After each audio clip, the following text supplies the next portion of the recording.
The reading this morning is from 3 John. The elder, to my friend dear Gaius, whom I love in the truth. Dear friend, I pray that you may enjoy good health and that all may go well with you, even as your soul is getting along well.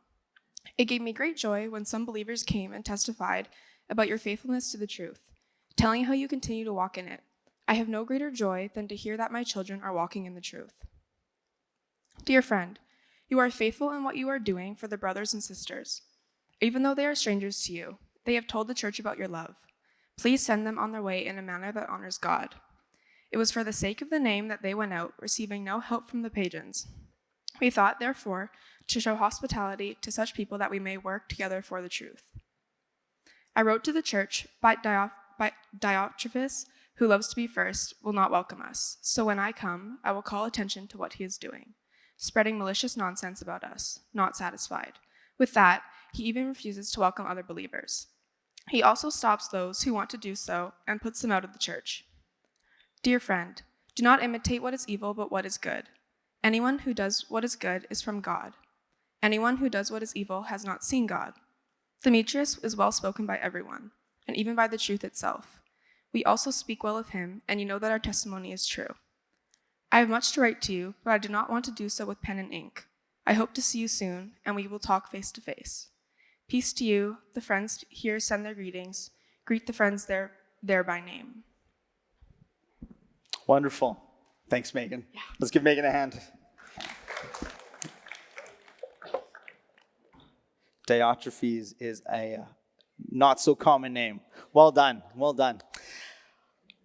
All right, well, like I said, today marks the end of our 2022-2023 ministry year, and we're finishing a series going through the letters of John. Today we find ourselves in 3 John, as we have heard read for us. Written by what is coined as an elder, and we hold the assumption that it is the Apostle John. A lot of the similarities from the first two letters are present in this one as well. But it's interesting because this one feels personal.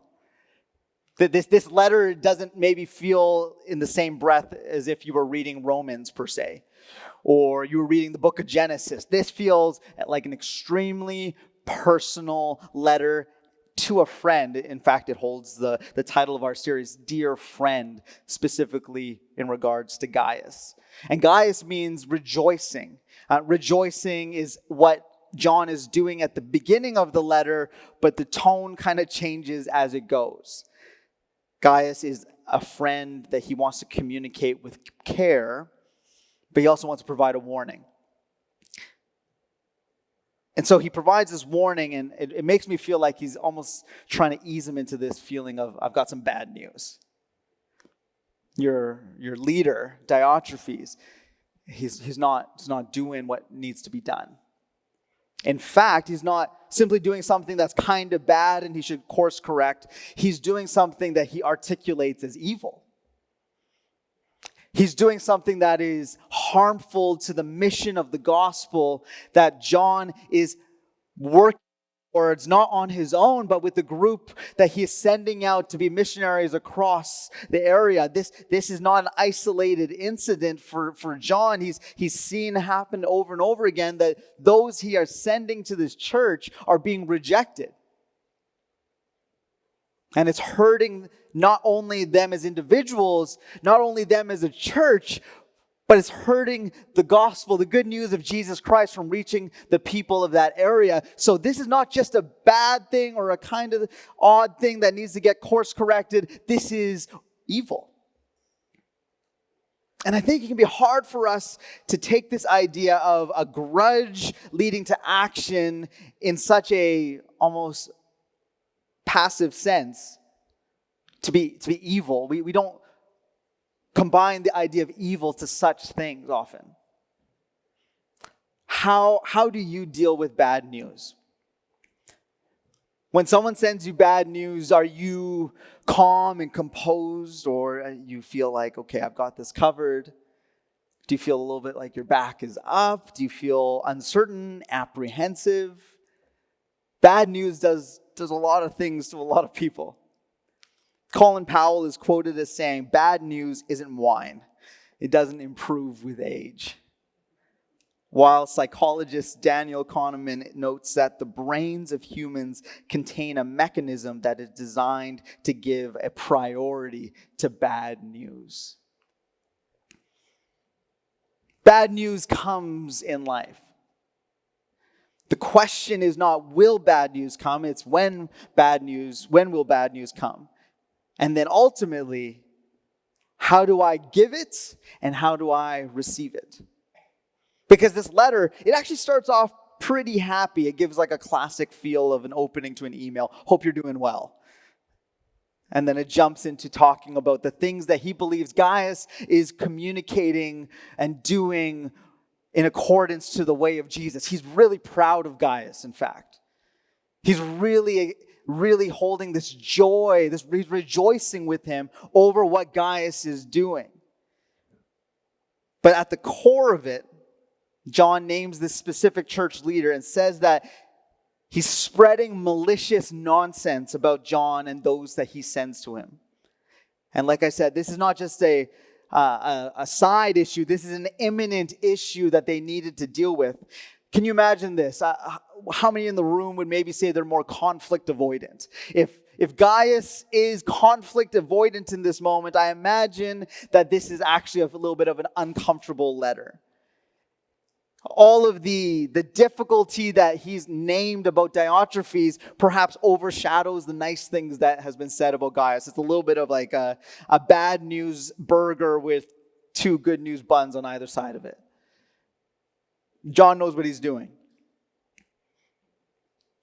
But it's interesting, and I want us to take note of it. The things that are celebrated in Gaius' life are compromised in Diotrephes. And 2 things in particular we're going to talk about this morning: hospitality and unity. Now, we don't know a lot about Diotrephes. There's a lot of stipulation about what position he held in the church, and even Gaius, was he perhaps the bishop of the area in Asia Minor? There's not anything firm on all those little details. But what we do know is it says specifically about this church leader that he loves to be first. I think old man John is awesome. He does not pull punches. He's not trying to be politically correct. He's not trying to ease him into it. He just says, this guy's got an issue, and it's primarily because he loves to be first. That is to say, he loves power. And John knows the dangers of power-focused leaders and power-focused people. I think we've all experienced this to some degree within our own everyday workplaces and family environments. When power is the pursuit, people are often the casualty. When power is the pursuit, all of the value systems that might have been there previously and held really honestly get compromised really quickly. When power is the initiative of action, our decisions become focused purely on ourselves. And in many ways, it sits as the opposite of hospitality. Power and hospitality don't go hand in hand. Sure, you can have someone over for dinner, but if power is the purpose, then you're only going to invite people over for dinner who are helpful to you. And that's just not what hospitality is. And especially within our Western culture, we have capped hospitality to almost simply be, hey, you want to come over for dinner one time? But within this Eastern culture, hospitality means something so different. I know even like for Anthony and Sophia, they're living in New Hope, and you see all the Eastern traditions and cultures of what hospitality looks like, and it looks dramatically different. And we sometimes like joke about it, like it's like 5 days for an Indian wedding. It's a long time for a party. And we see the tent, we see the lights, and we see the party going on, and we think back to like how we do it, maybe more in a Western culture, and it's like one day we want to get everyone through the day because we got to get back because childcare expires at midnight. Like we got to get all that happening, but it's just different within Eastern traditions and cultures. Hospitality looks different. But if hospitality is one thing, then power is something so dramatically opposite to it. History has shown us what power-focused people do. We don't have to look too far to see the impact of tyrants and dictators within our modern world. But even within the history of Christianity, we see the great schism of 1054, where the Western and the Eastern Church split off because they were vying for power. There were some theological differences, but ultimately they were looking at the seat of power that was starting to originate in the Rome with the Pope, and there was a push, and you got the Western Church and you got the Eastern Church. You got the seat of power in Rome. You get the seat of power in Istanbul. You get the Pope and you get the Patriarch. It's two different groups of people who are broken off because of this pursuit of power. And that's on a macro scale. We most definitely have seen that on a micro scale. Within our relationships, within our friendships, within our churches. Power-focused people is what John has an issue with here. All this to say, for a letter talking about hospitality, generosity, unity, and a significant grudge, John makes it clear that what is taking place is not just kind of bad, but is actually evil. And the psalmist writes in Psalm 37, to flee from evil and do the thing that is good and dwell forevermore. And it seems simple enough. Run from evil. Don't go towards things that are bad.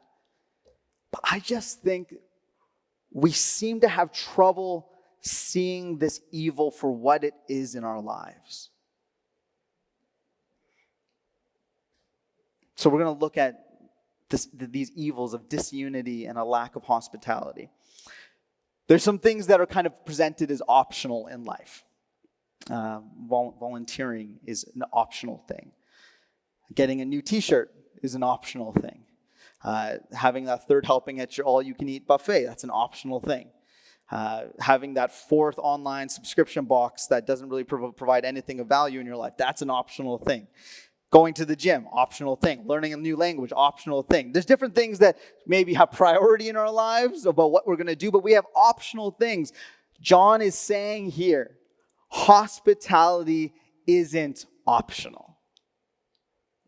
In verse 8, he actually communicates that hospitality is an expression of our partnership with truth. That it is, as we've often talked about, an expression of our relationship with God. It's a partnership with truth. And when hospitality is compromised, we are no longer advocating for the truth that God desires for us to experience in our lives. Gaius is commended by John over and over again for his hospitality and his support specifically of traveling missionaries who are spreading the gospel. Gaius seems to have a positive and accommodating attitude toward these missionaries and their work. And what John is drawing upon within Mediterranean tradition, there was often a narrative that was presented where there was an incognito God that would seek hospitality from human hosts. That is to say, we should always treat the guests within our home with the same value system that we would as if God himself were at the table. And that's represented in the story of Jesus as well. In Matthew chapter 10, Jesus talks about treating people in the same way as if he was in their home. Hospitality is an important social feature of the ancient Mediterranean world. Christine Pohl writes that hospitality is basic to who we are as followers of Jesus, and every aspect of our lives can be touched by its practice. She also comments that welcome begins with dispositions characterized by love and generosity.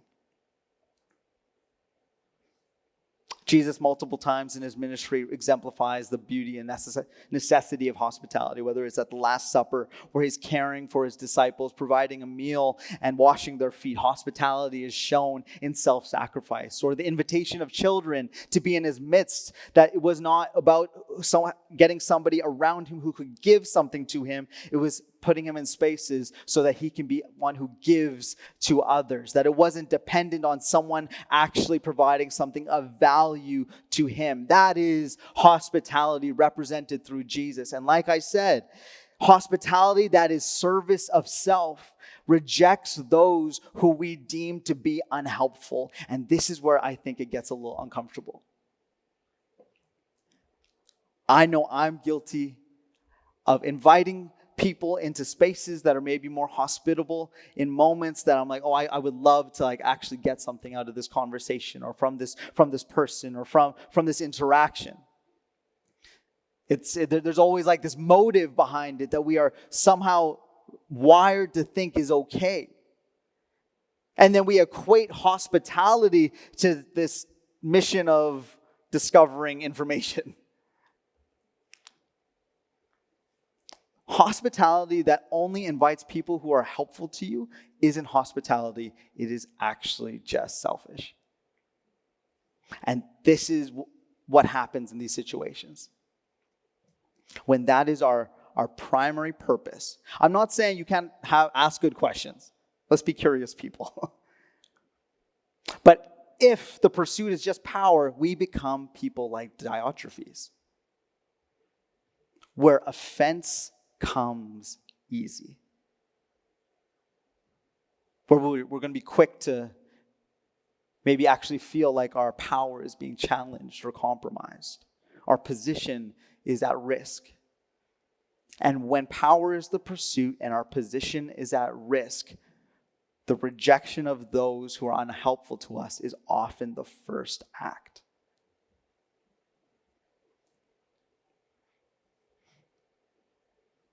I know, I feel that for my own life when I read this text. How have I invited people in my life?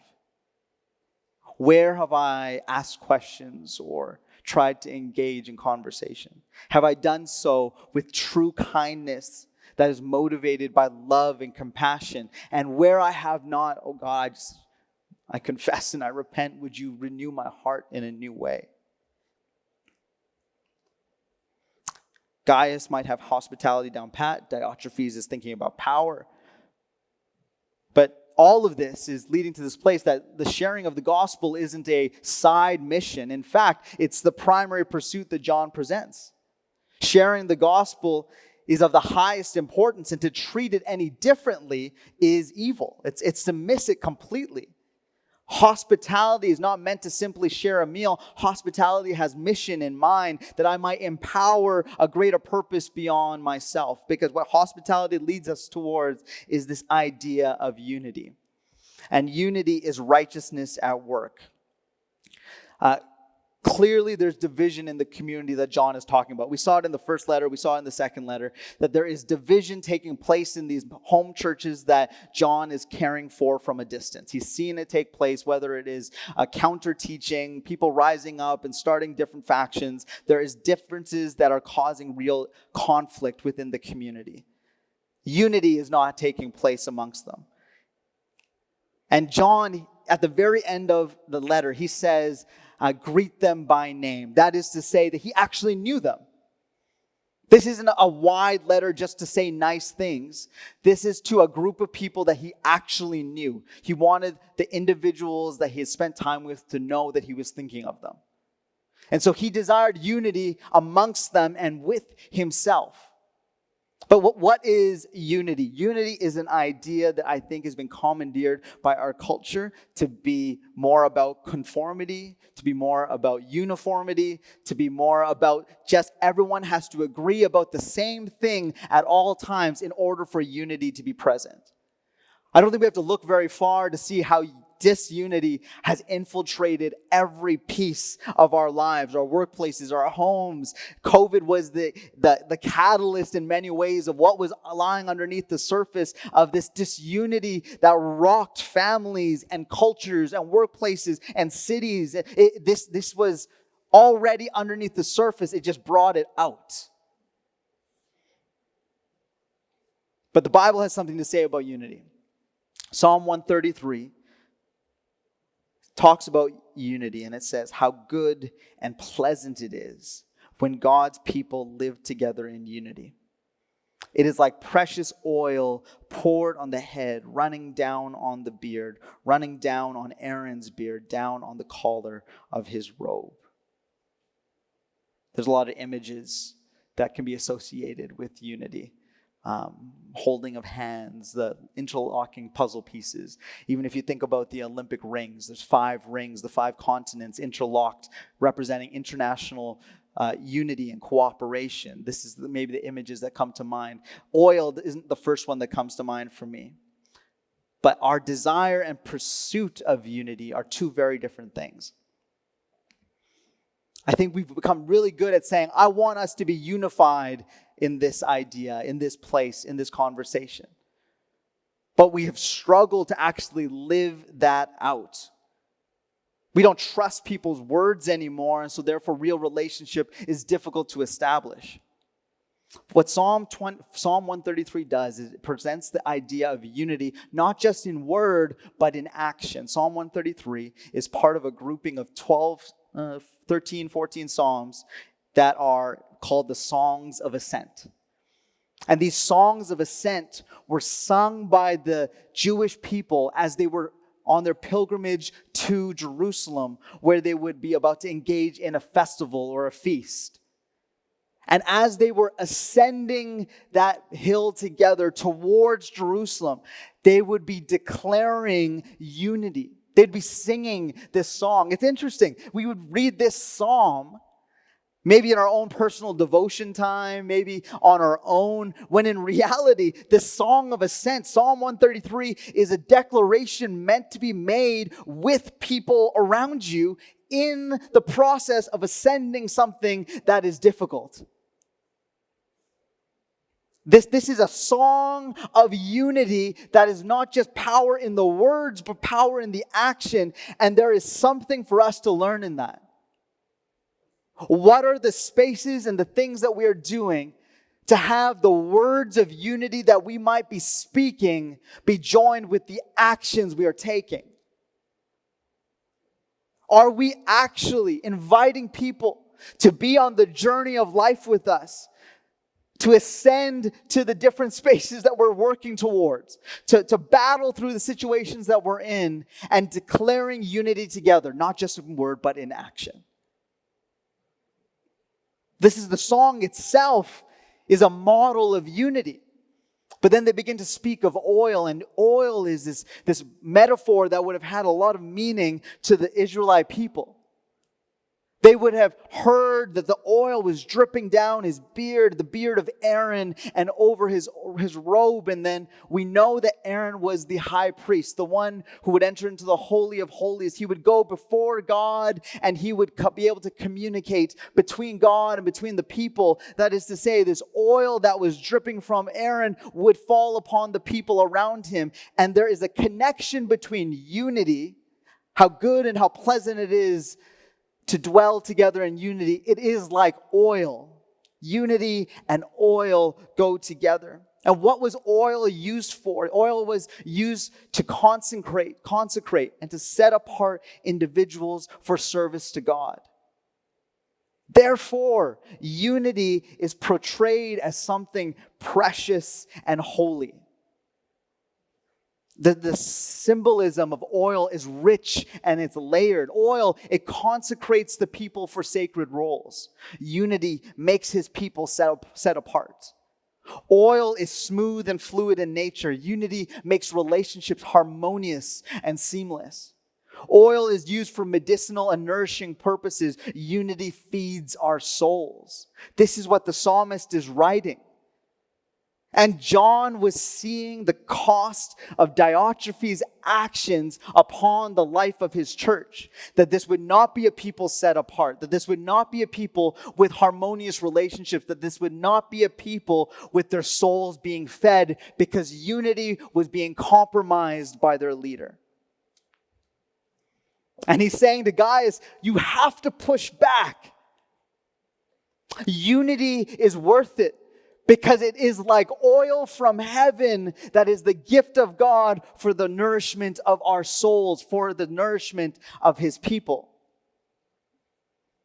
I wonder what obstacles we are facing in our own lives that are preventing us from unity. Remember, unity is not 100% agreement. In fact, John is pushing for unity, and he's telling him, In order to get unified, you need to tell Diotrephes that you are not in agreement with what he is doing. What are the obstacles to unity that you face? Is it a hard set opinion? Is it a past hurt? Is it an apathy that has turned your attention completely away from your faith and purely upon your ministry?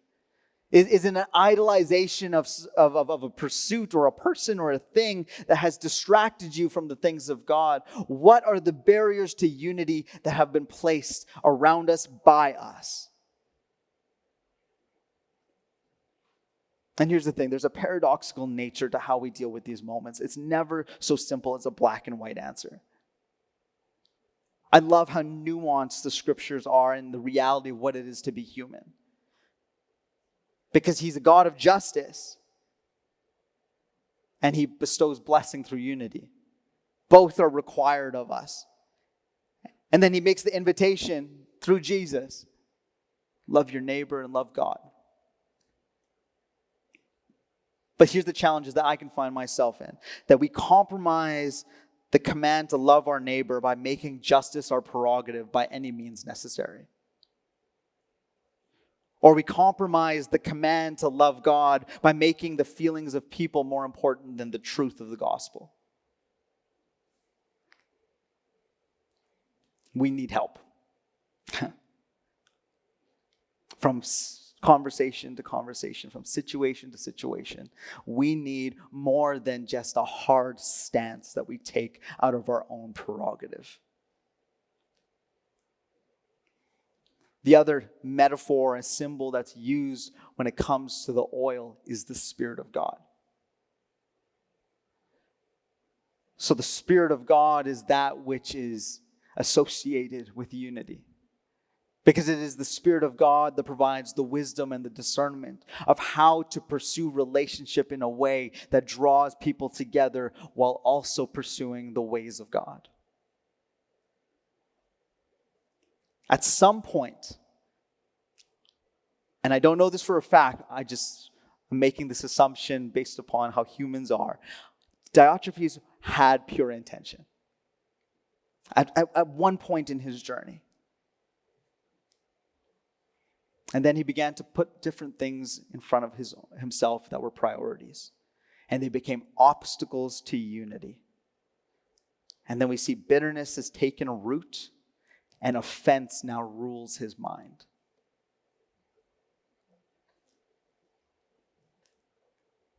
He's so worried about being first. And it's clear that that has led him to a place of offense with the Apostle John. To the point that if anyone shows up at his door and is associated with John, they would be rejected. This is the leader of a church. And the only qualification of whether they would be accepted was whether or not they had an association with John. And it might seem incredibly petty, but we are guilty of many of the same approaches. We have dug our heels into the sand. We put down what we say is our biggest and most important thing.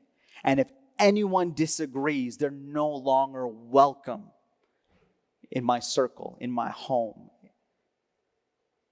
Have wisdom, have discernment, understand what is safe and healthy. But in the same way, understand the things that have taken root in our hearts that are not of God. And often, the easiest way to identify that is look at the fruit of it. The fruit of the actions of Diotrephes was the gospel was not being spread in that area by those who were coming to do the work. So how do we navigate this careful dance? It's not by our own strength,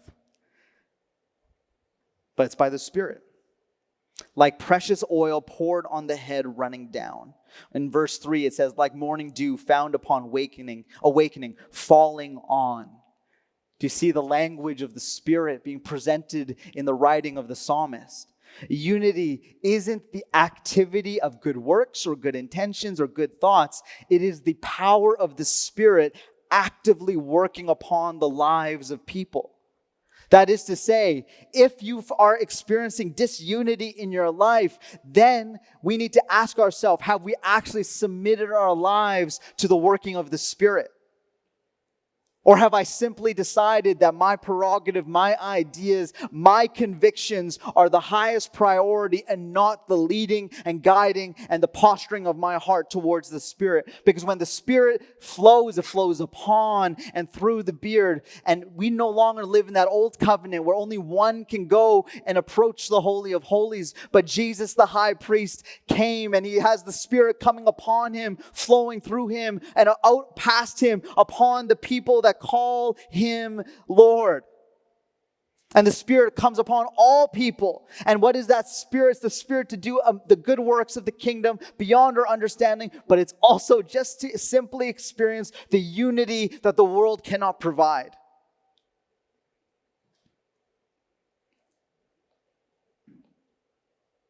Number 3, offense rejects the Spirit's power in our lives.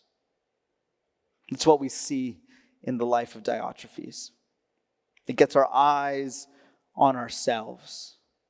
And in our individualized culture where we function in our faith in an isolated state, eventually our hearts of pride and self-glorification can become subtle killers of our soul. But the Spirit wants to bring unity. This morning, I wonder if you have something that has lingered upon your heart. Perhaps you've had a pain or a hurt caused by someone in a previous church experience. Maybe there's someone in your family that has said something that has stuck with you. And it seems to be the foundation from which you act and think and respond, and you're so tired of it. You don't want to see that be your story anymore. Worship team, you can join me at the front. I want to take a moment this morning, and I want you just to, we all have real life experiences that we need to experience freedom from. And it might be a simple word that has stayed with you over the years, that has made you resistant to actually living in unity with other followers of Jesus. Or maybe it's stuck with you and has prevented you from even being in unity with the God who just declares his love for you. You almost feel like this bitterness that is in your heart is all you can think about. We're so guilty when we read the scriptures of making ourselves the hero. We like to think we're Gaius, that John's writing to us, his dear friend, when far too often we are Diotrephes. We feel resentment or we're clamoring for control, and we're doing so at the cost of hospitality and unity. We're doing so at the cost of having the Spirit lead our lives. If you could bow your heads with me, I want you just to think to yourself, if you feel like this is not something that you're carrying, all glory to God, that is a gift. But if there is something someone has said, if there has been something in your life that you have just sought control and power over and you've resisted anybody to even come around it, maybe bitterness and resentment has taken root in your heart from an experience. I just ask you, would you bring that to the forefront of your mind?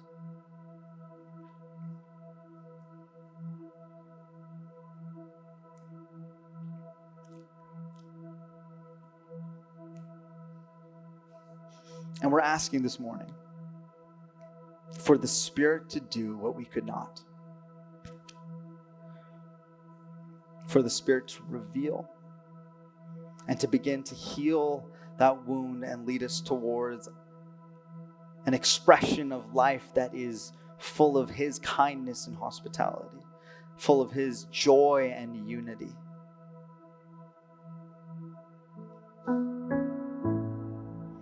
Jesus, I pray that we would be free from the machinations that we produce in our life so that power and control might be preserved for our own benefit. I pray that there would be freedom from words and thoughts and interactions that seem to come up every time we want to move towards something that is good. I pray for healing from the wounds that seem so tender that we don't even want to touch it. We don't want to look at it. We don't want to even acknowledge it because it just breaks our heart every time we think about it. And Jesus, I pray for humility to wash over your people. That we would be like Gaius, more other person-centered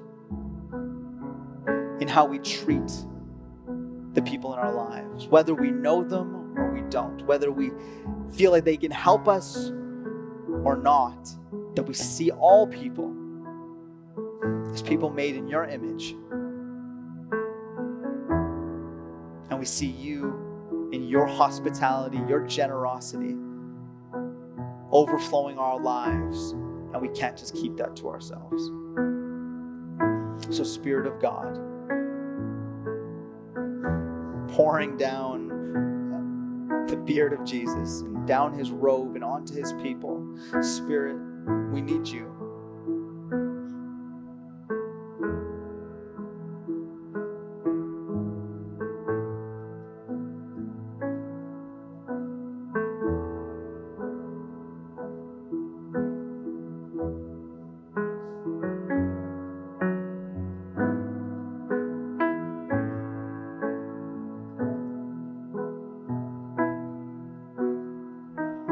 Thank you that unity is your idea. And how good and how pleasant it is when God's people dwell together in it. We pray for every person who's brought that to the forefront of their mind. And whatever the cry of their heart is this morning, I pray that you meet them in it and provide the healing that is needed. In Jesus' name I pray.